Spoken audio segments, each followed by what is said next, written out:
Alright. Hey guys, welcome to the first round of Malaysian National School Debating Championship. My name is DB Arnold Championship, together with Jackie, Trainee, and the motion that we talk would place a cap on the amount of 12 parents can spend on their children during their lifetime. Now I invite Prime Minister to start their case again.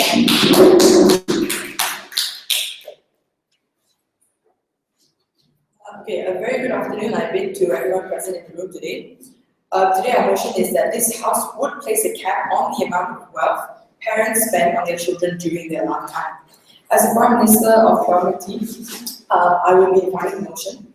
The way the government team is defining the motion today is that this House will provide a guideline amount of money for parents to raise their children, and the fact that during their lifetime, we are referring to the parents' lifetime. As in, conventionally, the parents will not outlive their children in conventional situations. So we are saying that this House will provide a guideline amount of wealth for parents to spend on raising their children while the parents are alive.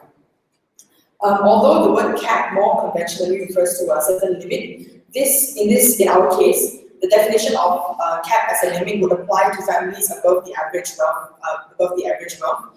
Because we feel that it would be unfair to place a certain limit on those below the average wealth, because then they already don't have enough funds to fund their children. So it wouldn't be fair to take only a percentage of their small income for their children. Following that, I'll be providing the scope / context for the debate, and we would like to keep our scope open, as in to general society anywhere in the world, not any specific country.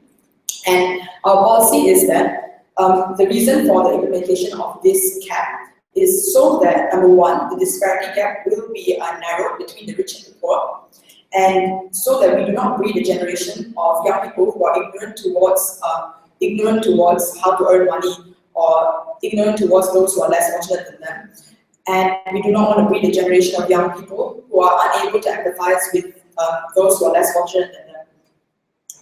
And how we are going to implement our solution is that, number one, the governments in most / all countries already receive financial statements from their citizens, and they know like what amount of money is being spent on what in most families. So by using this information that the government is already getting, the government could request for more information regarding proof of payments for education, luxury goods, or other living expenses for the child, so that they can place a limit on those who are above the average, those who are living above the average wealth. I will go to those who are living below the average wealth later on. But one thing we will not be covering is that on the note of healthcare, the cap will not apply, as there are many phases of medical problems that people could be facing. So many different types of health problems each person could be facing, and placing a cap on healthcare will not be fair, because obviously some children are disabled, they have special needs, and they will require a much higher medical bill than those who do not have these disabilities. And also, in terms of special needs and disabilities, these children will also be exempted from the cap of education, because obviously they require a different style of education than normal children. So they will be exempted from the cap of education as well. And also, we do not want to apply the cap on healthcare, because in case of emergencies, where it's a matter of life and death or something, a very severe injury, it will be unfair to place a certain amount that the parent is allowed to spend on a child who may be dying. Like you can't say that, oh, you are only allowed to spend this amount, and even if your child is dying, you can't spend any more money. That's it. You can't. That would be really unfair. So that's why we are not covering healthcare in our scope today. And moving on from that, the reason for our policy is that by using the information gained from this policy, the government can also then help those who are living under the average wealth line, because then they will be able to see more clearly, okay, which families, which children need more help from us as a government, which of them need more support in terms of education, which need more support in terms of basic living expenses, because some kids living under the poverty line, under the average wealth, don't even get enough food, don't even get clean water. So obviously, by gaining all this information, the government will then be able to sort of limit where the rich people are going with their money, but also help and bring the poor people up, so that the disparity gap will be narrowed down and everyone has an equal opportunity. And today in this debate, for the rest of the debate, we will be proving that the placement of this cap will improve society as a whole, as I mentioned before. It will prevent the breeding of a generation that is ignorant towards other people, and it will definitely narrow the gap between the rich and the poor because of how we can limit where the rich are going and how you can bring up the poor people, and where we can meet a compromise in the middle where everyone has an equal opportunity at life. However, we will not be improving the quality of the services these citizens receive due to this cap, because we are going to focus on the economic side of the cap. And my second speaker later will be talking about how it affects the future generations and how it affects the nation, like the placement of this cap and how it affects these people. And also, she will be explaining further on what I mentioned, which is how it will close the gap between the rich and the poor, why this is important. And my third speaker will be rebutting whatever the opposition team brings up, and I'll be doing the reply speech later also. Moving on to my first argument, I will be talking about emphasizing more on how it closes the disparity gap between the rich and the poor, which I have mentioned multiple times before. Number one, what I said first was that the rich will then have a limit on what they can spend, because as we can see now in our society, many people who are living way above the average wealth line spend ridiculous amounts on their children in terms of education, in terms of luxury goods, and in terms of basic needs. Because you get people who are spending hundreds of thousands on education on one child, and yet you go like 10 kilometers down the road and you find someone who can't even buy books in a government school, and that's really unfair. So by doing this, we can limit what the rich are spending so that parents cannot put extravagant amounts of money into extra tuition, private tutors, and like super good schools so their kids can be ahead of everyone else, because then education becomes a test of wealth and not a test of ability. And other than that, by implementing our policy, the poor can be helped, like as I said before. When the government gets this information from these people, they can then see which are the groups of people that need help, and use taxes and the government's funds to help these people then have equal opportunity to those who have average wealth. So they can help the poor people get more funds for their education, books, stationery, even basic needs such as food and water. And in the end, this policy will ensure that everyone has an equal opportunity, where no one is handed anything for free, such as some kids in very rich and wealthy families. They are handed stuff without having to do anything, and they don't understand the importance of having to work for their money. And overall, this will lead to less discrimination in society. So, as a summary, I defined the motion and provided the context, and I have explained our policy and outlined what we'll be doing in this debate. And with that, I end my speech. Thank you.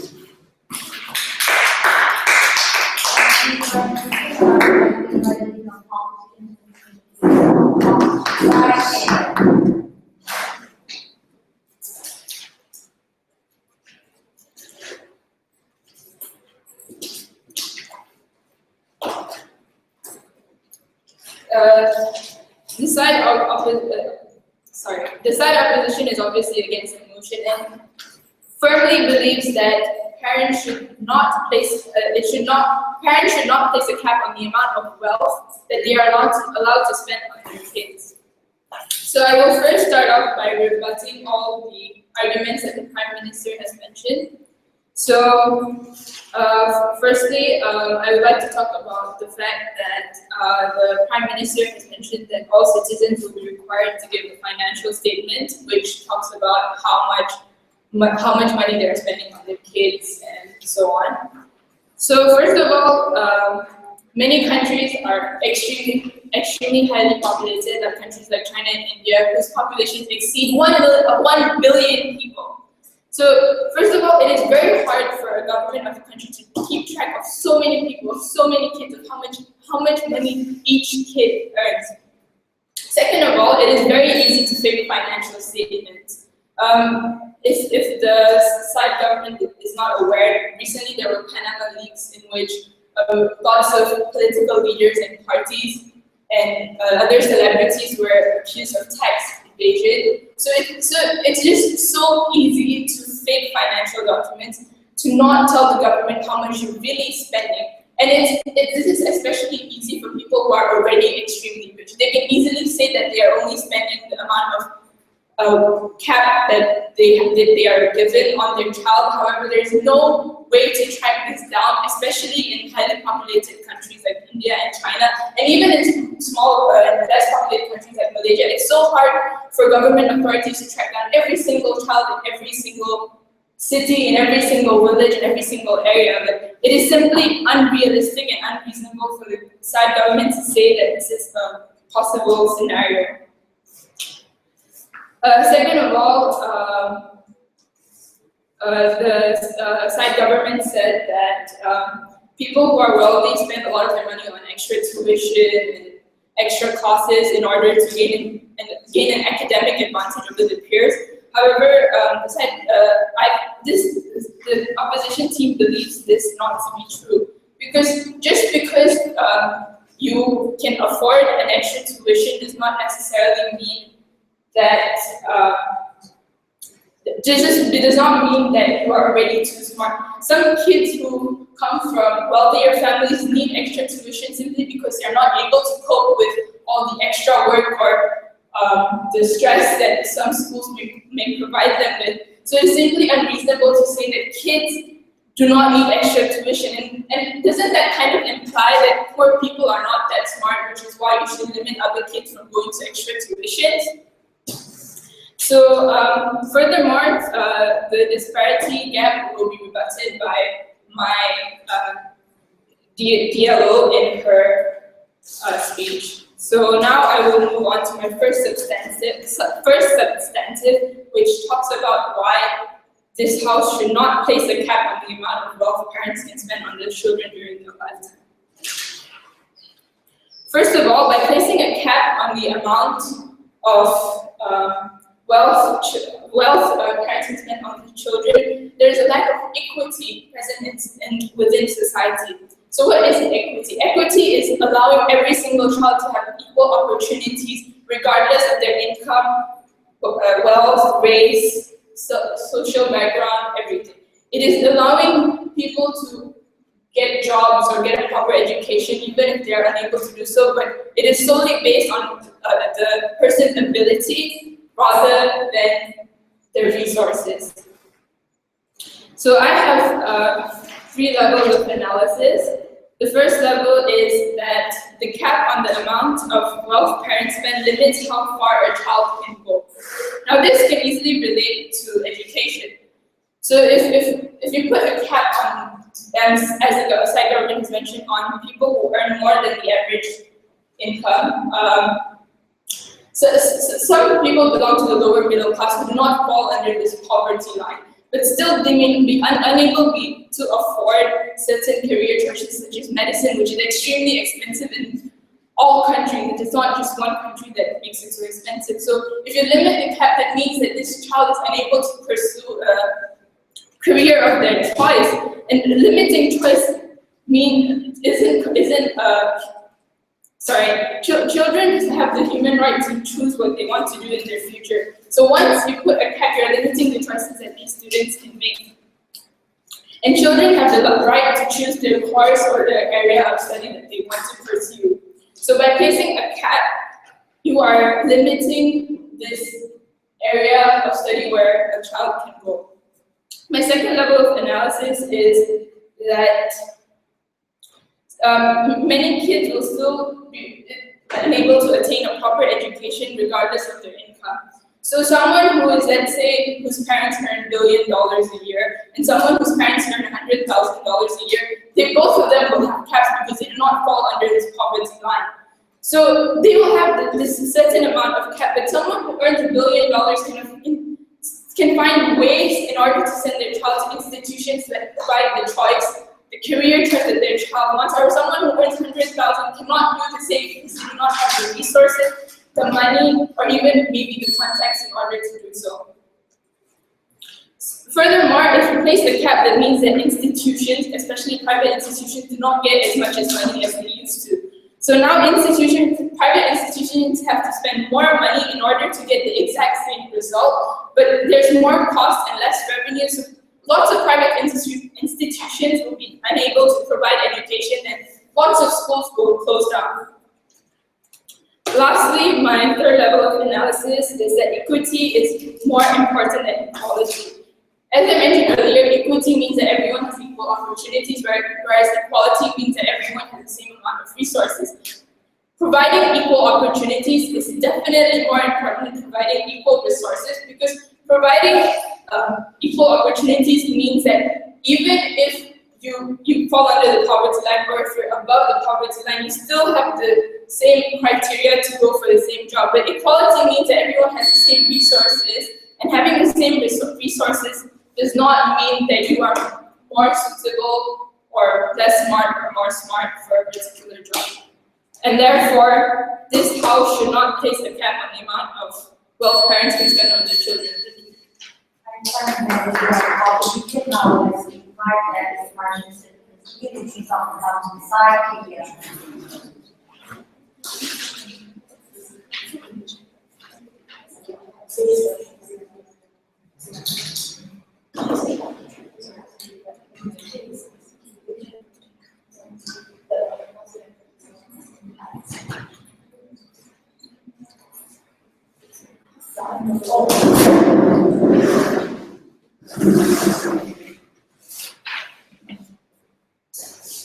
Very good afternoon to honorable educators and my worthy opponents here today.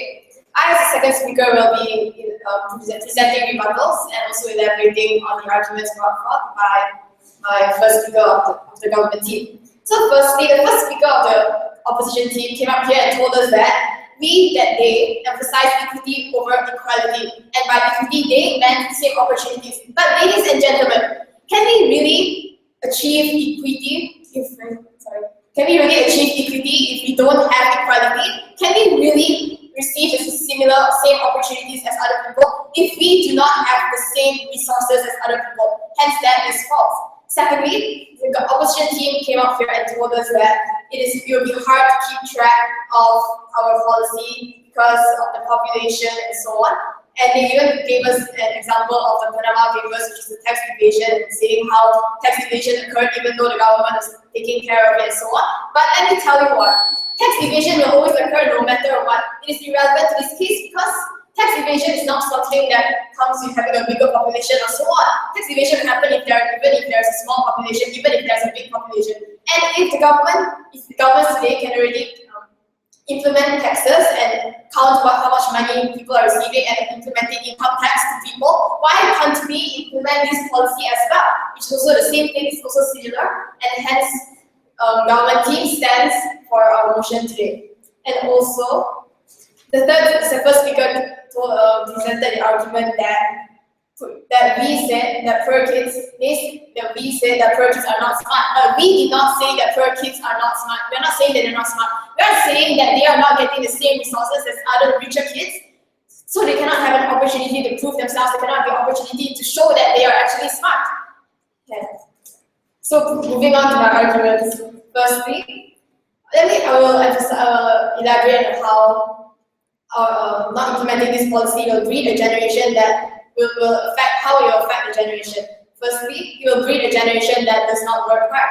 When your parents are giving you everything, providing you with everything that you need, from your education, from your medical services to anything, your tuition and so on, you become dependent on them. The children, they become reliant on their parents, and this is not a good thing. They do not work hard, so they think that they don't have to work as hard as other people because they know that they have a lifeline to fall back onto, which is their parents' wealth. They won't work as hard, they won't study hard to get good grades as much as other people because they know that their parents will always be there for them to provide them with everything that they need when they grow up and so on. So does the Thai government believe that given that a parent's wealth does belong to the child ultimately, does the Thai government then believe that the child should ultimately not use the parent's wealth? Because you stated that if you have a higher wealth, then it would give unfair advantages over the. So the parent's wealth ultimately goes to the child, right? Yeah, after they pass away. You're saying that, Yeah. But then you stated that such wealth gives an unfair advantage to some children over others. Therefore, then what's the point of having that wealth? Aren't they supposed to use it?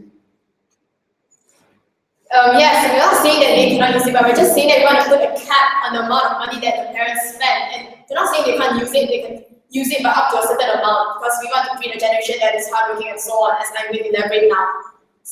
Secondly, by not implementing this policy, we are creating a generation that is materialistic. Since your parents are rich, they're buying you luxury goods, designer handbags, and so on, you're traveling on first-class airlines, you are going to places, private islands, and so on. You become materialistic and you think that you need everything that has a label on it. You need luxury goods, you need luxury airlines and so on just to survive.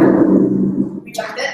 And also, thirdly, it creates a generation that is entitled. Since parents are giving them everything, they feel that they are entitled for it. They feel that their parents should pay for everything that they're doing because they feel that it is their parents' job. They feel entitled and they do not appreciate what their parents are doing for them. So this also burdens the parents because they are children who think that since they think that they are entitled, they will burden their parents to like buy them expensive stuff like expensive handphones, expensive bags, and so on, because they feel that they are entitled. Since their parents are rich, if my parents are rich, why don't you buy this for me? If that's what they will think. And that is what we want in our generation today. So we want a generation that works hard. We want a generation that is not too dependent on their parents and know how to earn money, so that when their parents pass away or when their parents get bankrupt, so on, we never know what happens later.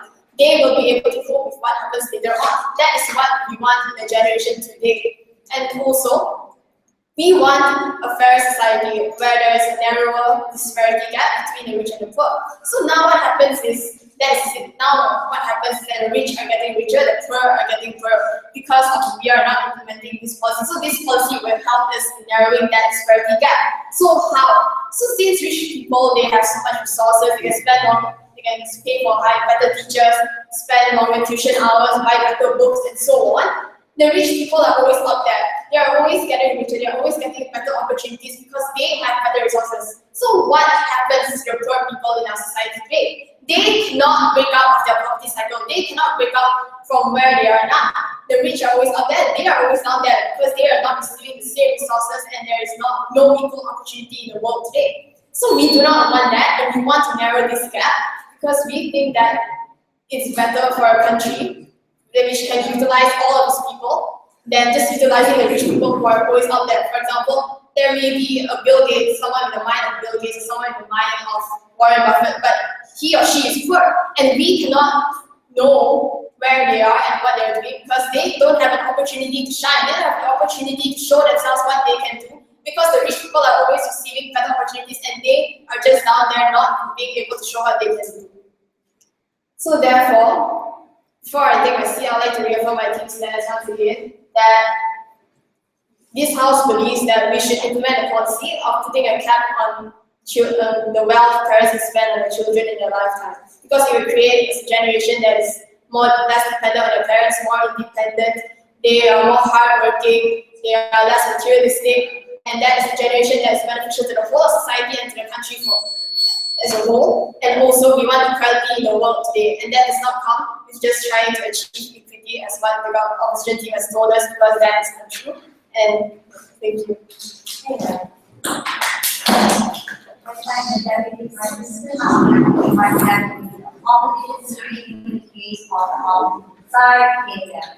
Here.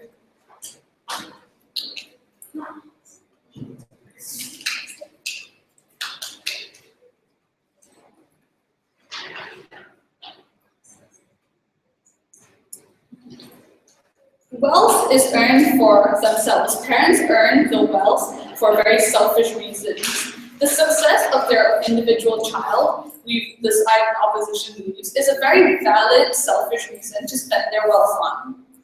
As such, limiting the amount of wealth that parents can spend on a child is limiting their decisions and limiting the amount of hard work that they are willing to put in and the investment that they are willing to put into the child. As such, firstly, I would like to rebut a few of the points of the Deputy Prime Minister. Firstly, the Deputy Prime Minister repeatedly stated that children with larger wealthier backgrounds are automatically entitled to a greater number of benefits, etc., etc. And this would lead, you said that this would lead to generation who is not hardworking, who does not recognize the benefits that they are given.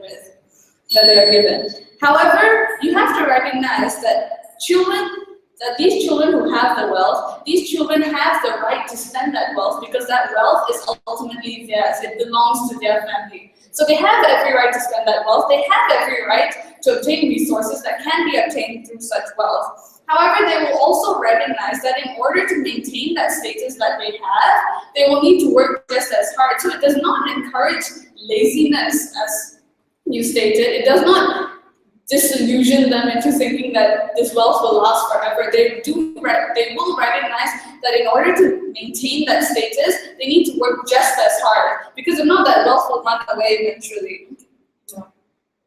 Acceptable.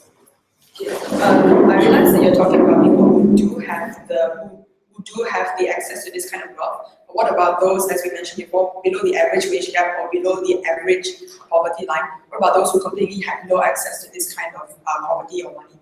Like, what happens to them? That will be covered later. This was just a rebuttal to a point that they made, and therefore that point does not need to be covered in my rebuttal.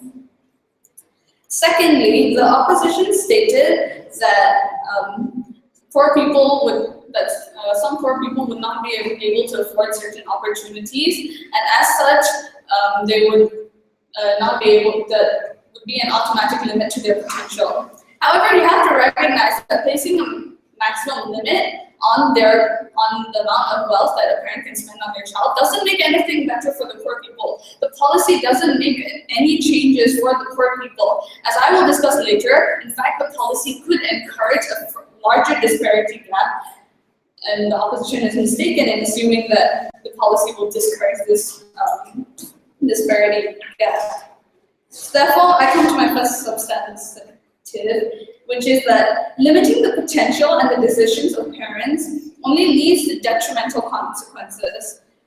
For this, I have various levels of analysis. The first of which is the basic truth that the wealth that any parents earn is automatically the child's because they inherit such wealth from the family. Therefore, as I stated previously, they have every right to use that wealth and obtain opportunities that this wealth will provide them with. Therefore, people eventually.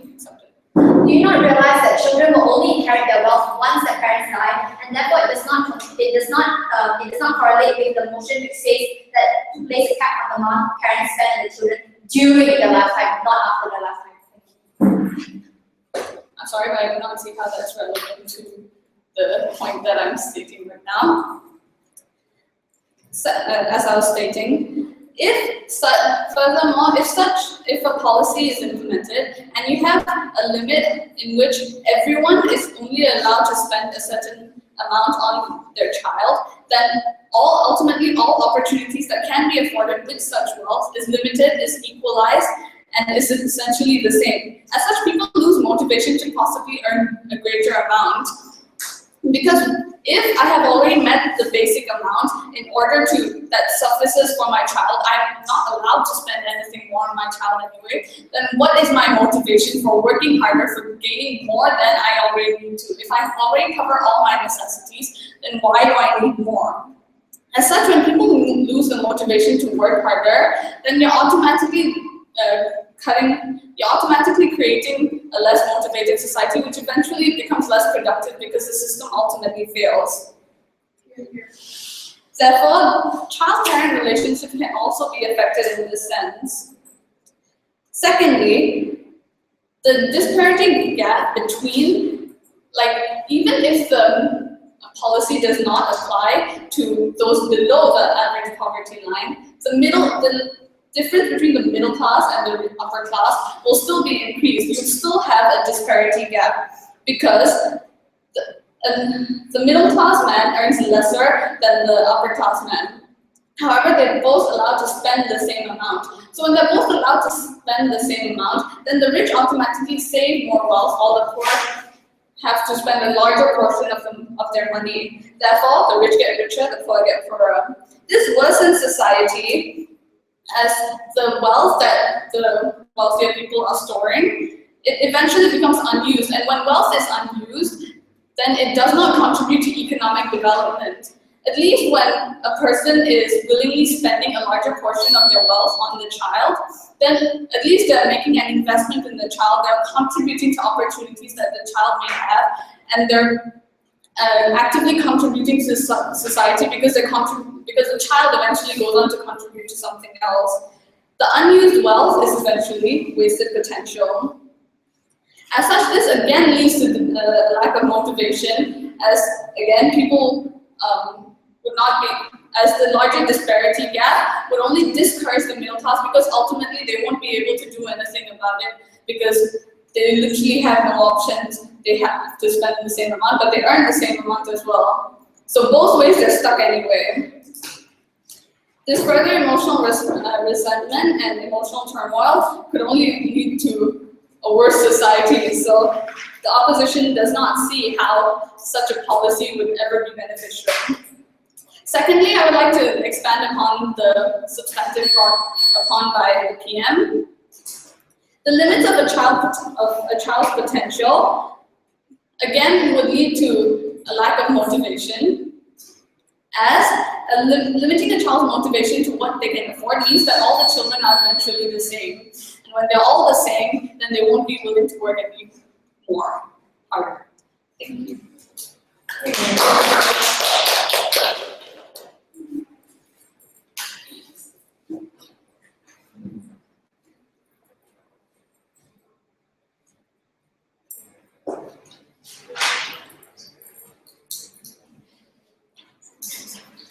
I thank the deputy opposition now to continue to debate and invite the big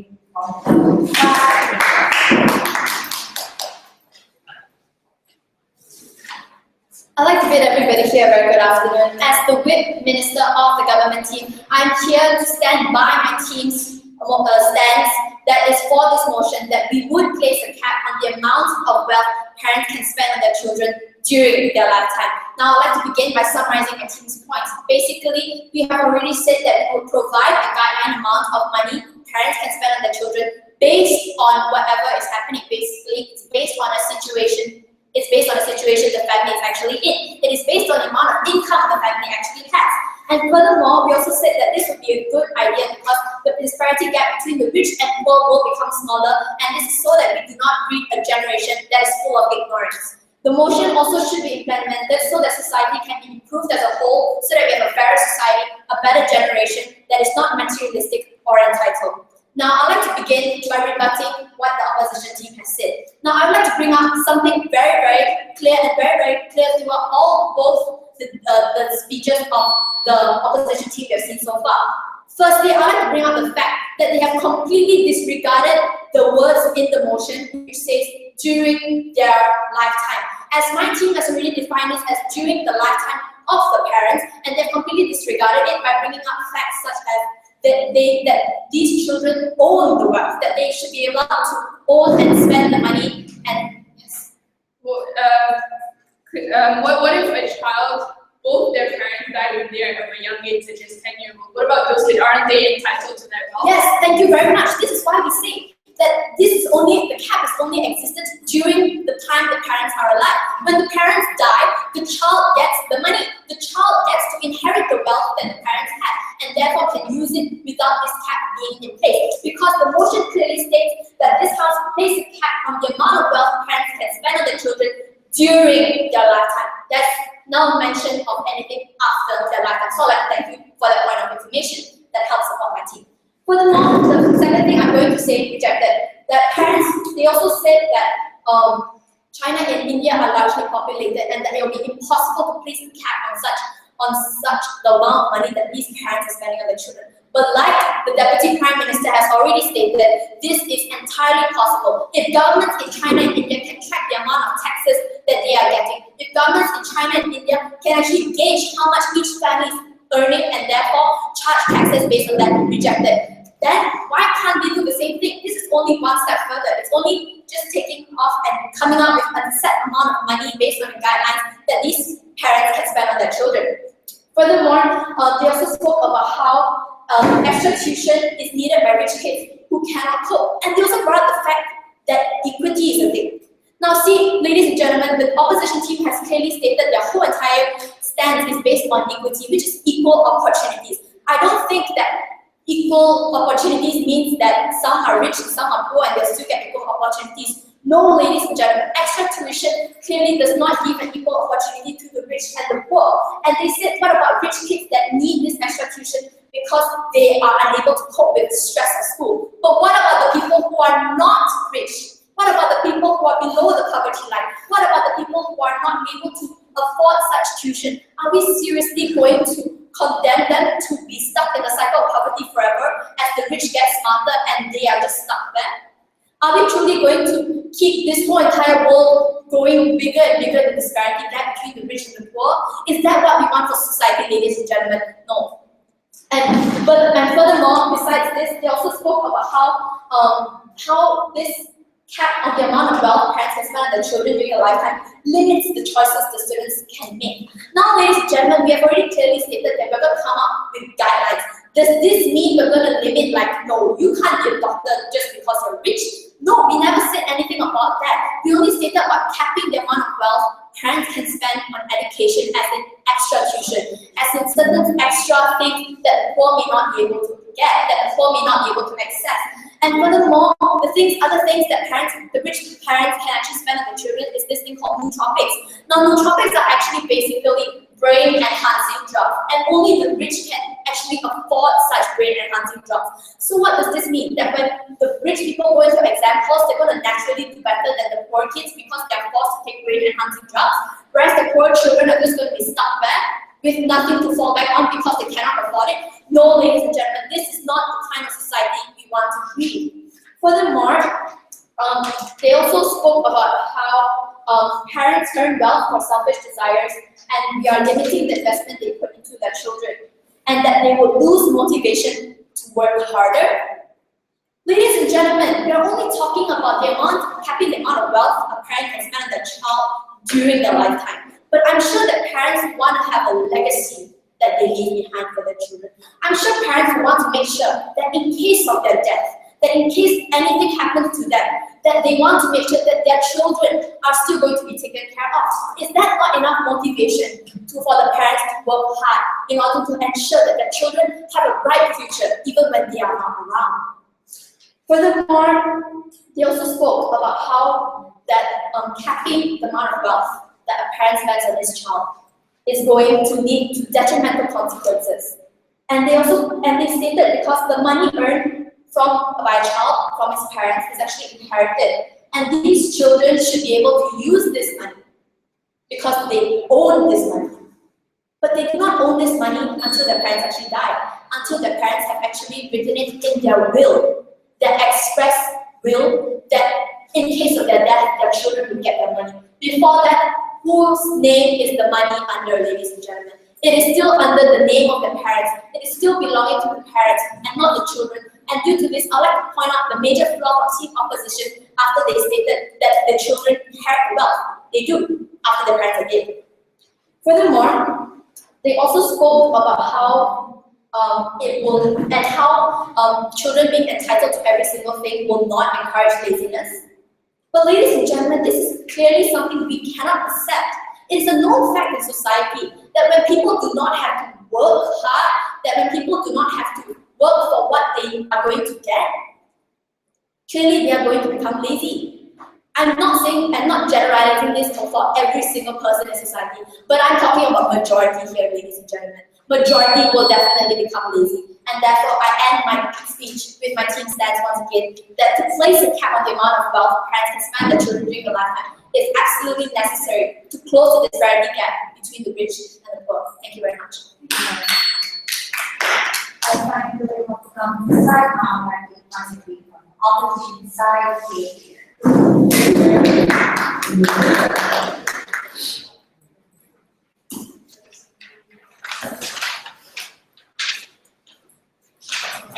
Good afternoon, everyone. I'm Louis from the opposition side. I would like to begin with explaining that how could you have such judgmental, extreme level assumptions on everyone? How could you claim that we would create a generation of laziness just because of just because of how we live today. How will this cap anywhere improve this idea of laziness?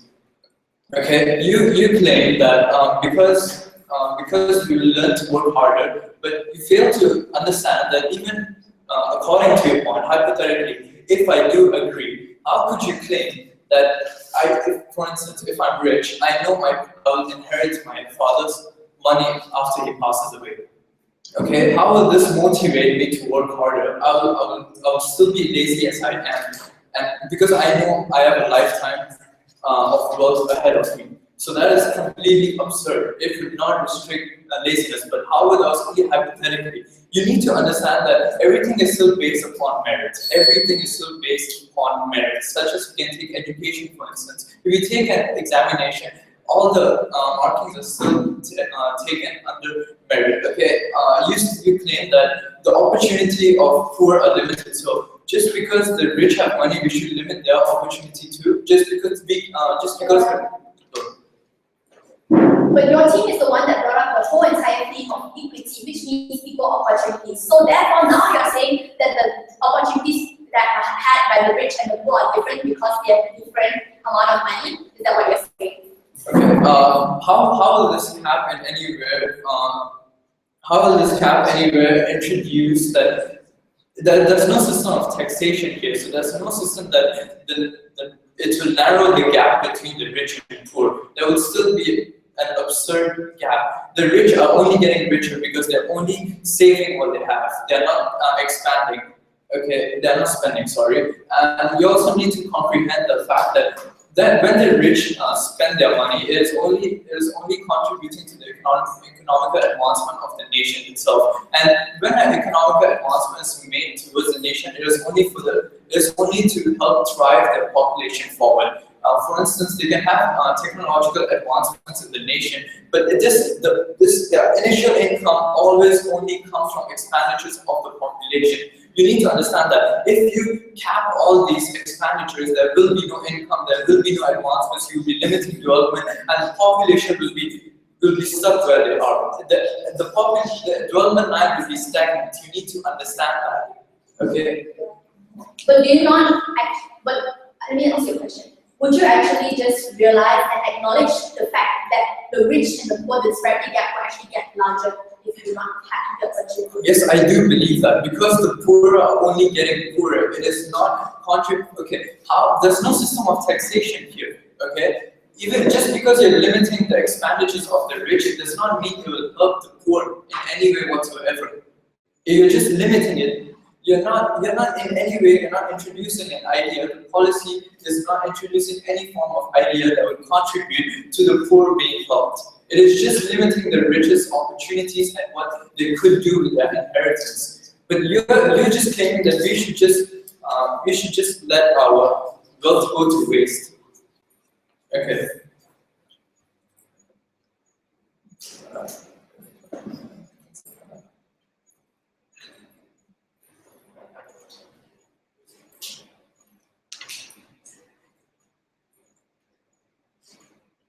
Okay, so moving back, okay, so now I'll be concluding our points. Okay, so we talked about education, okay, the expenditures of the rich will only introduce advancements of educational systems. For instance, if a rich spends money, then it will only lead to economical advancements for the educational systems, and this is only better for our education. We will further have an understanding of our world today, and without these expenditures, if it is limited, we will reach the limit of stagnant. Okay, we will not create a development. There will be no further thriving. We won't make development. Therefore, this is absurd. Okay, limiting the area of study. Once again, I would like to point out that you still, even in your rebuttal, you fail to introduce a policy where we could still afford expensive courses such as medical courses, as previously stated. Okay, just because you said everyone should be treated upon merit, how will this anywhere introduce? Because the courses are not getting cheaper, they're still going to remain at the same price, but the rich are not allowed to spend upon it. So by this way, no one will become a doctor at the end. No one will create pharmaceutical products. Oh. My team clearly stated that we will only set guidelines. That does not mean that the student will What not. guidelines? You had no guidelines. You were just like, we're going to make them, but you didn't. You didn't introduce any policy. You were just like, yeah, it's going to happen someday. Introduce it today. Anything. Alright. Okay.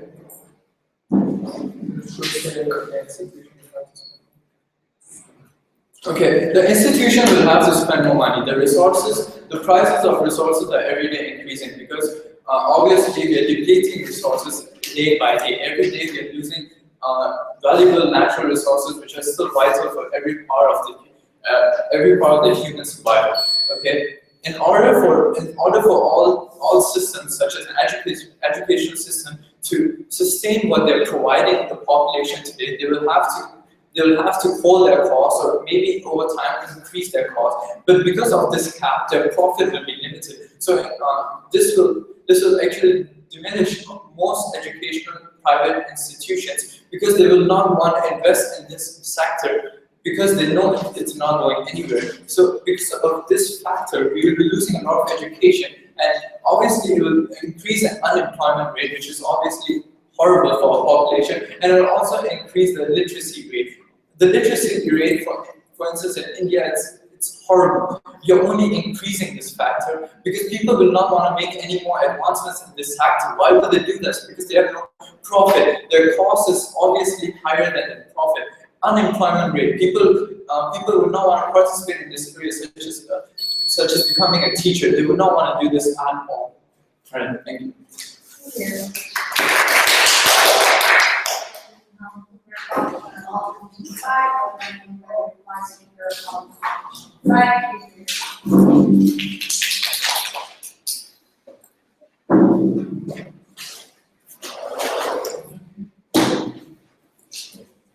I think that the side opposition has clearly won this debate because the side government has failed to recognize what happens if, despite POIing the side government, they have failed to recognize what happens if a child's parent dies early. Where does that wealth go? Clearly, the side government has failed to recognize this and keeps on assuming so many things. Rich kids aren't as hardworking as poor kids. Rich kids aren't that smart. There are just so many assumptions. I think that's a clear logical fallacy, and that completely hurts their entire argument because making so many invalid, unrealistic assumptions is simply not true. Just because a child is rich does not mean that they are not willing to work hard for what they have, or that they will not succeed in their studies. And just because you're poor does not mean that you won't work hard either, or that you won't succeed either. There are so many poor kids in our society that have succeeded to become billionaires and millionaires. So the argument that poor kids will not succeed and will always be stuck in a poverty cycle is clearly unreasonable. Furthermore, this side opposition has clearly mentioned so many different aspects that could actually help, the side opposition has already mentioned so many different aspects of why we should not cap. However, the only line of thought that the side government has said is to decrease the disparity gap, but there's more than just decreasing a disparity gap as the main case scenario. Furthermore, despite stating numerous times that the rich will get richer under these circumstances, the poor will get poorer, the side government has failed to recognize that and continuously say that this will decrease the disparity gap without having a clear, proper, logical conclusion or explanation as to how. Furthermore,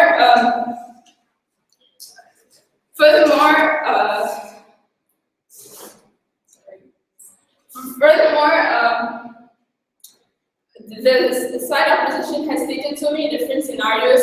Whoever, these scenarios fail to be rebutted. For example, how the fact that where will the safe income go? For example, first the side government says that it will go to their children, but then they said that during their lifetime it belongs to their parents. But when asked if the parents die early, they simply said that they gave no clear answer, which clearly hurts their flow of argument. Therefore, I don't think that the opposition has, the government has made any proper conclusion or logical flow of arguments, and therefore this side opposition clearly deserves this win. Furthermore, going back to what my whip said, there have been no clear guidelines, and clearly this debate is about a cap, not a guideline.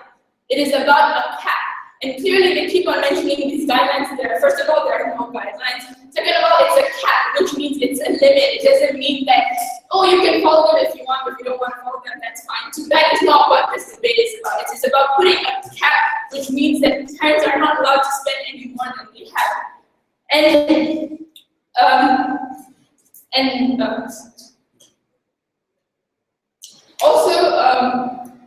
Because the side governments failed to mention what happens if the child's parents die early, we clearly do not know what these guidelines are actually about. Also because they have failed to mention what these guidelines are. Thank you.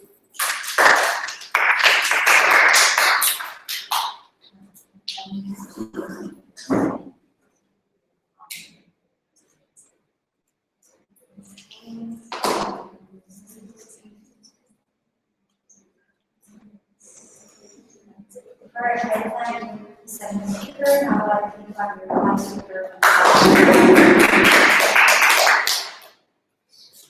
Okay, good afternoon again to everyone present here today. And as revised speaker, I'll be basically summarizing the debate, summarizing the different positions we have seen in the debate, and also proving why side government deserves to win this debate.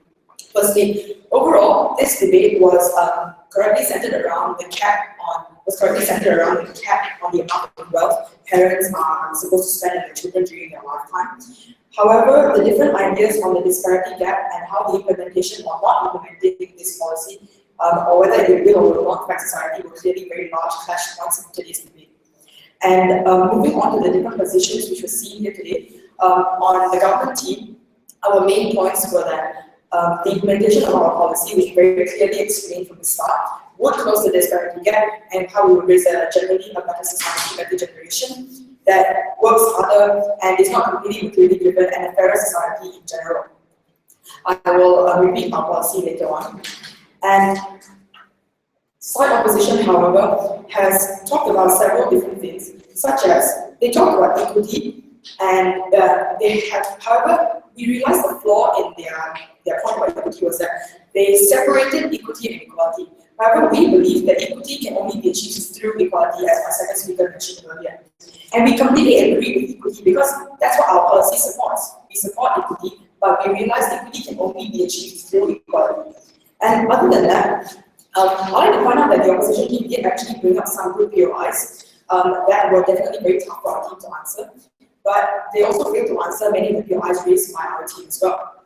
Other than that, the opposition team, one major flaw that was in the opposition's team argument was that they repeatedly ignored a very essential part of the motion, which was the fact that this applies to people during their lifetime. Now, if this debate was about parents' money after their lifetime, then obviously the opposition team would have the upper hand. Unfortunately, it's not, because the motion clearly states that this House will place a cap on the amount of wealth spent on their children by parents during their lifetime. Besides that, but as I said before, we seem to have agreed on one thing, which is equity, which is the point of equity, which we came to a sort of compromise on. And other than that, I'm going to repeat the policy which I mentioned in the beginning. We had a solid policy from the start, which the opposition team seems to have kind of glanced over, but I'll repeat it anyway because our policy clearly stated that we are going to get the government to ask for more information from the citizens. And I know that the opposition team rebutted by saying that people can fake financial statements and so on. But my second speaker did mention that this happens anyway. So, but the thing is, although the opposition team has repeatedly pointed out the flaws in our policy, they failed to actually bring up their own policy. So they are implying that we just have to keep doing what we are doing, which we don't think is a good idea, because obviously what we are doing now is not working. Because as they said, the rich are getting richer and poor are getting poorer. And although they said that our policy will continue this, at least we are trying to do something, and we had a solution, because I did not see a solution come from the opposition side at all.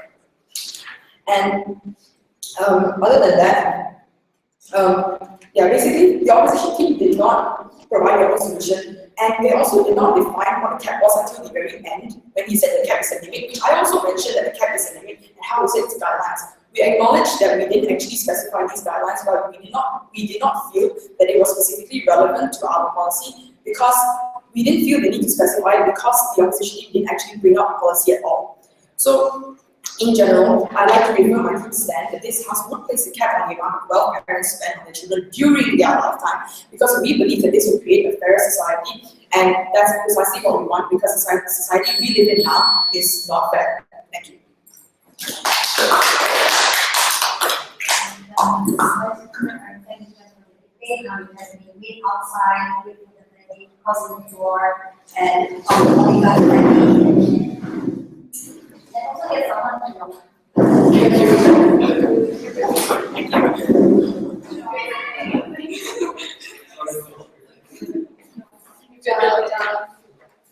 Good